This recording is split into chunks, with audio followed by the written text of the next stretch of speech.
Hello, hi. So this is 4.5 force between two parallel current carrying conductors. Okay, so dalam kes ni mestilah the two wires are parallel to each other, and also the other rules, dia mestilah ada current, dia tak boleh insulator wire. Okay, so we have two cases here. First case is about I1 and I2 are in the same direction, means that the current flow in the two wires are in the same direction. Or the second case will be I1 and I2 are in opposite direction. Okay, so it depends on the question. So if you look at on the first case, okay, kita katalah kita bawa I1 ke atas, then I2 pun kita bawa ke atas. It doesn't really matter the directions of I1 and I2. They can both going downwards pun sama juga. Okay, so now we need to find, we know that to be able to find force, dia mesti ada magnetic field. Okay, magnetic field on I1, okay, the wire 1 tu I1 lah. Okay, on wire 1, dia punya magnetic field must come from I2. Okay, so magnetic field ni dia tak akan rasa apa yang dihasilkan oleh dia sendiri. So, kalau I1 ni akan menghasilkan magnetic field juga, tapi magnetic field akan dihasilkan oleh I2 saja.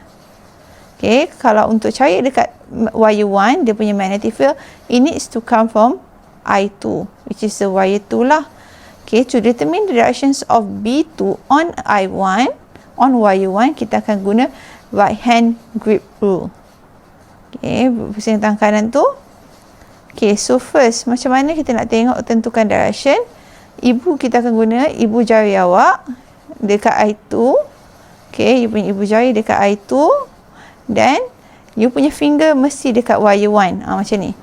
Mula ibu jari dekat I2, ibu finger awak mesti dekat I1. Then you curlkan you punya finger. Tengok curl tu ke mana. Okay, ibu jari ke I1, curlkan your finger. You can see that your finger gonna keluar out of the page. Nampak tak? Okay, ibu jari dan finger awak mesti 90 degree. Kadang-kadang tangan saya pun saya ingat juga. Okay, patutnya akan macam ni. You akan nampak yang finger awak on I1 tu ke mana? Keluar ke dalam? Okay, as a reminder, make sure that bila awak buat ni, tangan awak atas kertas. Kalau if you are watching this video, make sure that you punya tangan is on the screen. Okay, you akan nampak all the fingers are curling outwards ataupun out of the page. Okay, so bila it is out of the page, so kita guna dot ke cross? Kita akan guna dot. So kita boleh, sorry lah, hold pula tu, dot. So that will be B1 is equal B1 sebab on, oh sorry, it's not B1, it is out of the page, so not B1 so it is basically is B2. Magnetic field comes from wire 2, so there are B2. So then saya tulis notation, the directions of magnetic field is out of the page. Okay, so kita dah dapat dah magnetic field on wire 1, so we need to find the magnetic field on wire 2. Okay, same goes, you punya finger on wire 2 mesti datang daripada I1. Finger awak, tangan awak mesti letak dekat wire 1, I1. So your thumb will follow the directions of I1, then all the fingers must be on wire 2. So then you curlkan you punya finger. Okay, curlkan your finger, curlkan dia masuk ke dalam ke keluar? Masuk ke dalam. Means that apa? B magnetic field on wire 2 is directed into the page. Tak? Yang sekarang ni apa yang saya buat ni adalah berdasarkan wire 1. Sebab tu ibu jari saya ke atas. Itu saya masukkan, nampak tak saya ingat sikit kan? My thumb. Patutnya kena tegak lah 90 degree. So bila is B1 masuk ke keluar, because it's going into the page, so that's why it's a cross dekat situ. So B1 is into the page.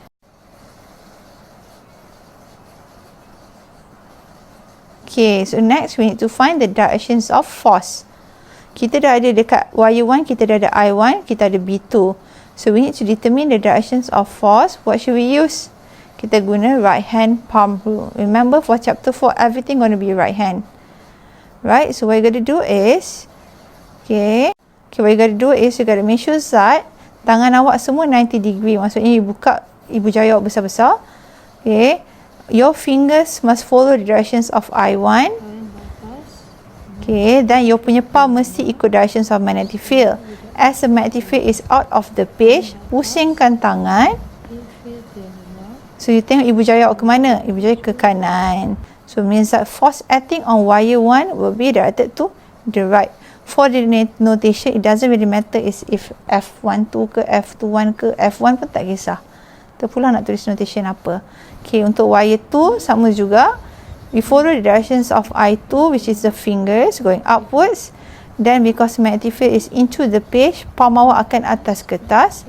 Then you look at the directions of thumb tu to the left. Okay, so means that F21 tu to the left lah. Okay, so begitulah. So that is F21. So clear? Right, kita tengok for the second case. So we can see that dua tertarik kan. So untuk second case kita ada I1 and I2 are in opposite direction. Okay, so for this case kita nak buat I1, I notatekan I1 saya ke atas, then I2 will be downwards. Right? So same as before, to be able to find the directions of force on wire 1, we need to find the magnetic field acting on wire 1. So magnetic field on wire 1 will come from wire 2. Alright? So same goes here. So you letak dekat finger awak, tangan awak dekat wire 2. Okay, ibu jari ikut directions of current. Then you curlkan your finger on wire 1. So it's going into the page, means that magnetic field on wire 1 comes from wire 2 is directed into ke out of the page. Into the page. So if it's into the page, therefore it's cross pangkah. Okay, so kita nak cari B2 pula. B1 on wire 2. So sama juga ibu jari, finger awak, all your hand must be on wire 1. Your thumb will follow the directions of I1. Then tangan awak will put on the wire 2. Then curlkan. So it's into the page. Okay, so kita dari dua-dua lah. So next step is we need to find the directions of force on wire 1 and wire 2. So what you need to do for wire 1, kita dah ada, kita guna right hand palm rule. Okay, so kita dah ada current ke atas, magnetic field ke dalam. So kita kena guna all your finger, kena ke atas, nampak tak? Ke atas, dan kita magnetic field ke dalam kan. So pusingkan tangan awak supaya you punya palm tu facing inwards. So dia punya force akan ke kiri. So basically force dengan I dengan B ni semua perpendicular to each other. Kadang-kadang tangan saya sengit. Okay, next step, kita nak cari force on wire 2. Okay, same macam biasa. Kita ikut directions of current, dan magnetic field ke dalam, pusingkan tangan. Then you can see that my thumb is pointing to the right. So force saya ke kanan. This is what I meant lah, tangan saya sengit. Okay, that is F21. Okay, so basically that is how to determine the directions of forces on each wire. So kalau tengok for the first case, so what happened to the wires? So basically wire tu akan jadi apa? Gonna attract or repel each other. So because they're gonna attract to each other. So it's attractive forces between the two wires.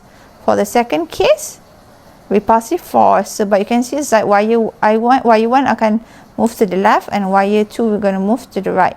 So you're gonna repel each other. Repel each other. Okay, for the case of magnitude, magnitude of F12 will be the same magnitude as F21. The magnitude dia akan sama. Okay, dengan konsepnya adalah make sure that magnetic field kedua-duanya samalah, and the current flow pun sama, and also the line will be the same lah sebenarnya. Okay, so same magnitude but they are in opposite direction.